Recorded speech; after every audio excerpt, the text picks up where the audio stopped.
All right, so we had covered a little bit before about how trying to figure out whether or not you were being attacked or if something was coming at you. Now this go around, what we're going to be doing is kind of going over a reversal and protection. So this is coming from a neutral standpoint on how to get something to go back to wherever it came from and not be affecting you. Now you can return that back with the mindset of just equally sending it back, sending it and just grounding it out, or you can go ahead and return that back to them tenfold or 13-fold, 7-fold, 3-fold, whatever you feel is necessary. Now, when you do a reversal, you may not know exactly who it is that sent it to you. And that is not always necessary to know exactly who, but you sit back and you watch and you see whose life goes to crap for a little bit. And then that kind of highlights, okay, this person here, I need to kind of keep at arm's distance. And that's kind of how you're going to do that. Now, starting off, what you are going to want is a black candle. So the taper candles, that's kind of like a good size to start with. Now, you're going to go ahead and just take that one, and then everything you can build either on top of a dish, or you could use a mirror to reflect and send back.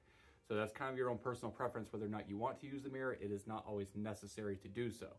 Now, for the oils, because the herbs are going to want to kind of be bonded to it, an herb by itself is not going to stick to the candle. So you have some options as far as what you can use, but what we use a lot of the time is our fiery wall of protection. Now, fiery wall of protection is going to be that major burning wall. It's going to keep all that stuff away. And then the command oil. So command oil is kind of making sure that your messages is being heard. Now, with your candle, once you get it anointed, it's taking that candle and going center out and then rolling the candle away from you and then center out to kind of send that stuff away, activate the candle, and then send it and return it back to them, focusing on what it is that you are sending back to. So if it's threefold, I return back to them threefold, and I do not accept what they're sending my way, and you're going to continue to do that. Once the candle is completely coated up with the oil, now everything will stick to that. So you can use like clove, you can grind up some clove, you could grind up some spearmint, or you could use a little bit of wormwood. Now, I would use all three and grind them all down and then coat down the candle with that. And then that way you're making sure that everything is going back to them. It's all being amplified, everything for banishing, clearing, healing those wounds that have been hit with you. Now, once the candle is completely coated down, you do want to kind of let that sit for just a little bit. And this is going to have extra fuel on it.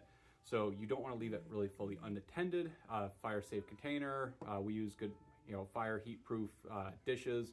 That way everything's kind of contained in there. And as it burns down, pay attention to the wax. So the wax is going to do some weird funky things from time to time. It might have like a pillar or something that kind of sticks up on one side, or as the wax pulls off and then runs down out the sides. If you start to see certain figures, or if you see like a rabbit or a horse or a house, pay attention to those and take note, because those are going to be little messages of what is going on and what's being affected.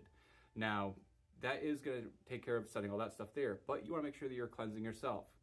Spiritual baths is always a good way to go. Now, if you don't really have the time to do a spiritual bath, so Alchemy and Ashes products are always fantastic. And then you have the Sanctus Aqueum and the Sanctus Oleum.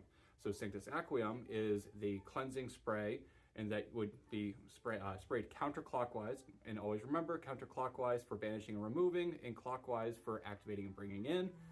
And then with the Sanctus Oleum, that is the blessing oil. So this is going to be your blessing oil and protection oil. So then you would anoint that, and then you could do your third eye, your throat chakra, base yourself down, your wrist, whatever you feel kind of comfortable doing. And then that way you are doing all that stuff to kind of cleanse and protect yourself. And then something else too is you could use sage, or if you're in a place where someone doesn't really like sage, the purification incense from Alchemy and Ashes is always a good, fantastic one to use. And that being lit while you're doing everything to kind of keep yourself protected. And always remember that if you are being affected or attacked by something, things will get a little chaotic. There'll be distractions. There's always something that pops up in between. So keep your mind focused and keep your attention on what it is that you're trying to do, because things will try to stop you from achieving your goals of what you're trying to stop.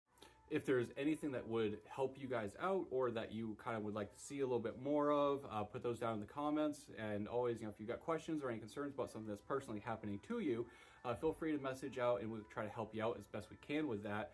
And then the other thing too is the more followers that we get on here, the quicker that we get up to 1,000, the more that we can start doing the lives and start actually working with you guys in an open area do some little bit open readings, and then do some magical workings too. So that way you can see everything on the hands-on full process and not these edited down, shortened videos. So we will look forward to seeing you guys around and seeing you soon.